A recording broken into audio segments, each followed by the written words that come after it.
Welcome to the deep dive. Yeah. Today we're doing a deep dive into a single source, and it's called America's Unraveling, A Call to Rebuild. Hmm. It's definitely provocative, laying out some pretty stark warnings about the direction America's going in. But what really struck me was how the author tries to connect all these different dots, like, you know, from government agencies to economic policy, even to cultural trends, to sort of build this big picture of a system they believe is failing everyday Americans. Yeah, you're right. It's not just another political rant. The author actually digs into some really specific examples, like the amount of aid that's been given to Israel since 1948. It's a crazy amount, $310 billion. And they talk about how that connects to the influence of AIPAC. They even bring up something I didn't know about, which was JFK's attempts to get AIPAC's predecessor to register as a foreign agent. Wow, that's a piece of history I had no idea about. And they weave in these historical anecdotes with what's going on today, like the whole controversy with Hunter Biden's laptop and how the FBI handled that situation. It really makes you think about who's really in control, and how much transparency there actually is. And that's where they get into their argument about government overreach. They point to these situations as examples of agencies like the FBI and CIA maybe going beyond what they're supposed to be doing and operating without any real accountability.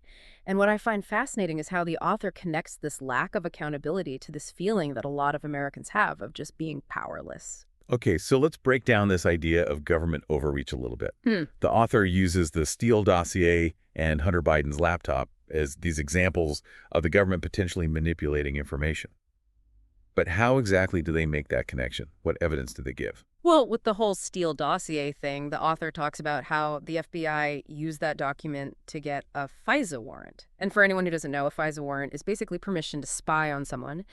And the author's point is that this raises some questions about whether the FBI was following the rules and if they were relying too much on information that might have been biased. So what they're suggesting is that the FBI might have taken shortcuts or even done things that were wrong in trying to push a specific agenda. I mean, that's a pretty serious accusation. It is. And when it comes to the whole thing with Hunter Biden's laptop, the author really focuses on how the FBI decided to kind of downplay the story before the 2020 election.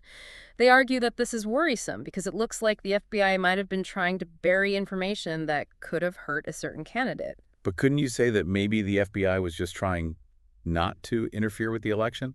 It's a tough situation, right? Trying to investigate while not looking like they're taking sides politically? Oh, absolutely. And the author recognizes how tricky it is. But their point is that even if the FBI had good intentions, their actions still ended up protecting certain people from being investigated and maybe even hurting others.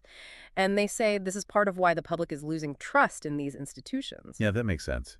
It's all about how things look Correct. and whether people think these agencies are being fair. If people stop believing in the system, that's a huge problem. Exactly. And the author believes that this loss of faith is a key part of what they call America's unraveling. It's not just about these specific events, but about a bigger trend of government agencies becoming less transparent and less accountable to the people. So if we connect this back to the big picture, the author's trying to create this idea of government overreach supports their argument that the system is rigged, right? That there's a feeling that some people are above the law or get treated differently. Yeah, that's a core part of what they're saying. They think that this perceived double standard combined with the lack of transparency makes everyday Americans feel cynical and distrustful. And they suggest this is contributing to the growing sense of division in society. This is some serious stuff, Yeah. but it definitely makes you think, okay, so we've got government overreach, lack of accountability. What's the next piece of this unraveling puzzle?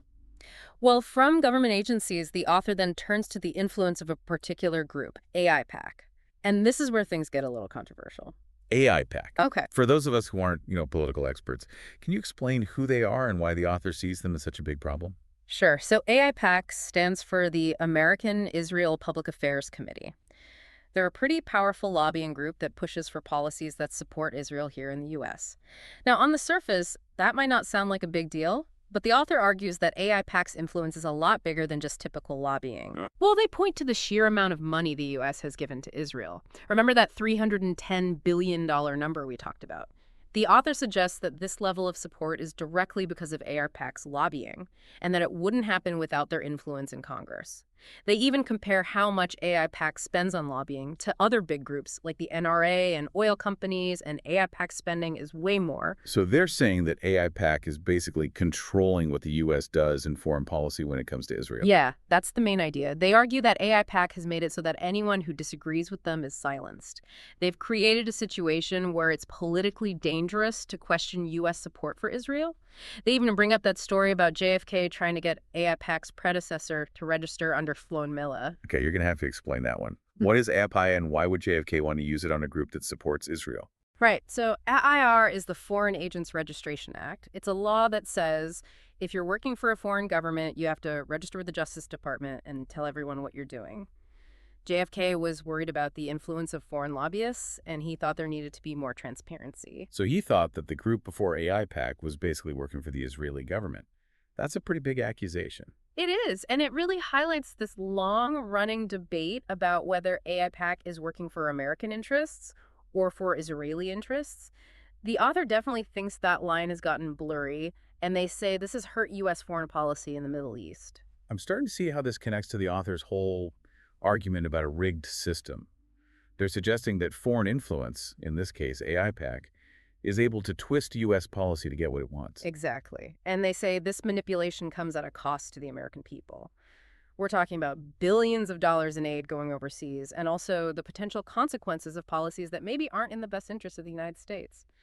It's definitely interesting to think about.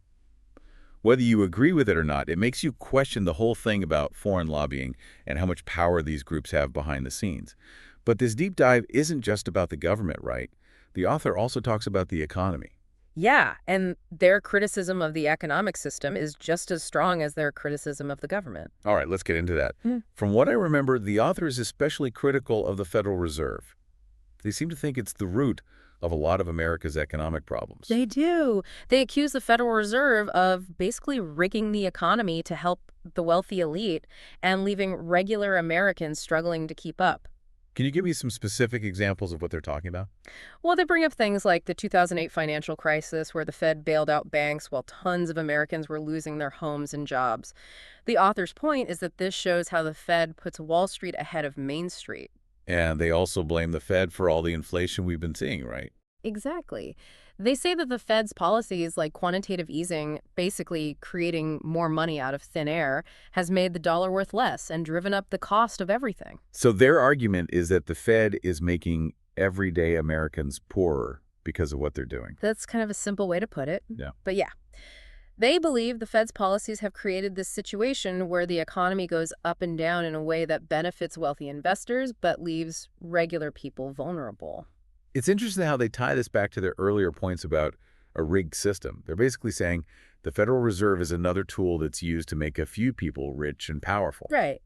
They see the Fed as part of this bigger system of economic control that's designed to take money from working people and give it to the people at the top. And they use things like NAFTA as proof of this. Okay, remind me what NAFTA is and how it fits into all of this. NAFTA is the North American Free Trade Agreement.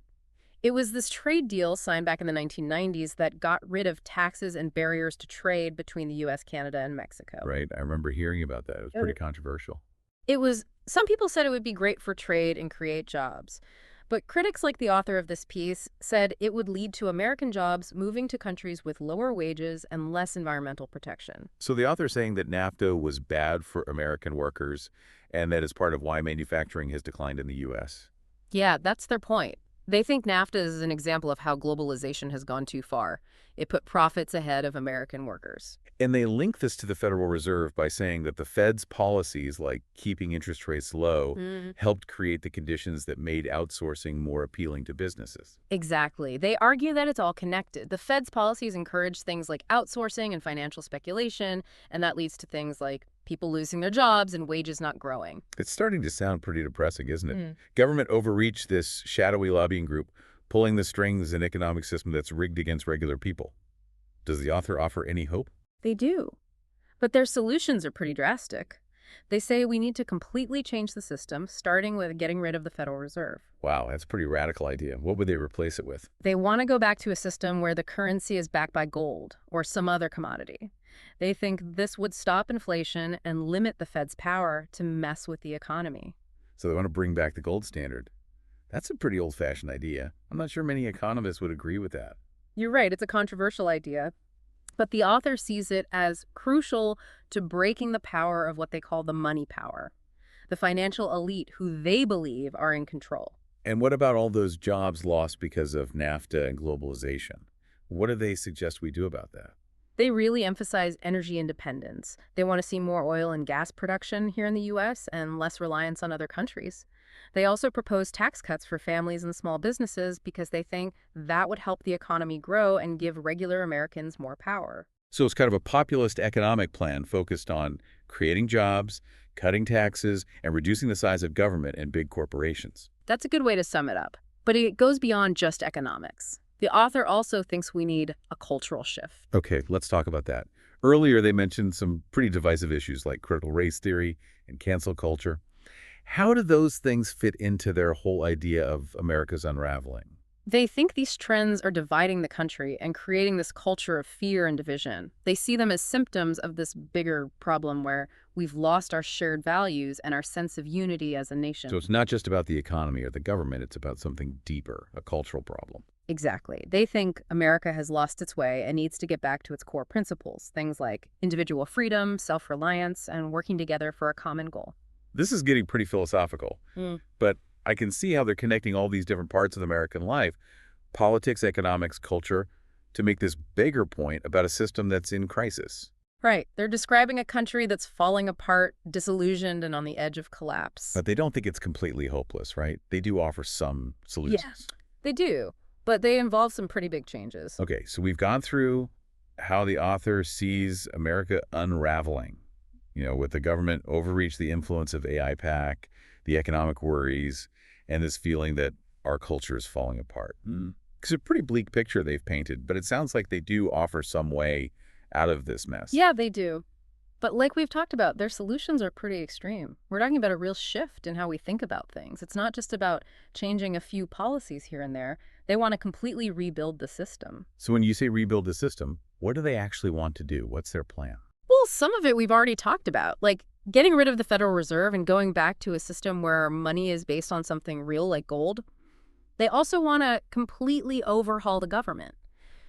Audit every single agency, find the corruption, and hold the people in power accountable. And when it comes to AI PAC, they want to ban all foreign lobbying and make sure AFIR is actually enforced. So basically, they want to tear down the current power structures and start over. That sounds like a huge undertaking. It would be. And the author knows it's not going to be easy. They want people to get involved from the ground up. They're telling readers to get active, hold their elected officials responsible, and demand change. But is that enough? I mean, can regular people really take on these powerful groups? It seems like a real David and Goliath situation. It's definitely going to be an uphill battle, but the author thinks it's possible to change things if enough people realize how rigged the system is and are willing to fight for something better. They say America has gone through tough times before, and this could be a chance for a new kind of revolution, a peaceful one where people get involved and recommit to shared values. That's a powerful idea, a peaceful revolution. It sounds kind of idealistic, but I see how it connects to what they were saying before about getting back to core American values and creating a sense of unity. Exactly. They're not just talking about changing laws or policies. It's about a fundamental change in how we think. They think America needs to rediscover its founding principles, its sense of purpose, and its belief in the power of individuals. I'm hearing a theme here. The author keeps talking about individual responsibility and taking action.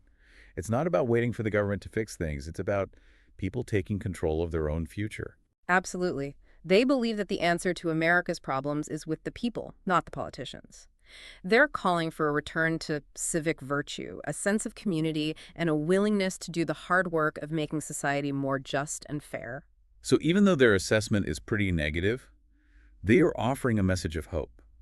They're saying that people have the power to change things. It is hopeful, but it's not a passive hope. It's a call to action. It's a challenge to each of us to look at our own beliefs, to get involved in our communities, and to demand better from our leaders. And that brings us to the big question for you, the listener. What does all this mean for you?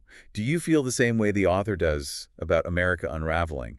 Do you see these same problems with the government special interests in the economy? And if you do, what are you going to do about it? Do you think a peaceful revolution is possible? Do you feel like you can make a difference? We hope this deep dive has given you something to think about. some new ways of looking at things, and maybe even inspired you to take action. But in the end, it's up to each of us to decide what we believe and what we're going to do about it. The author has shared their vision for a better America. Now it's your turn to figure out your own vision and how you're going to help make it real. That's all for this deep dive. Thanks for joining us as we explored America's Unraveling, a call to rebuild. Until next time, keep asking questions, keep exploring, and keep diving deep.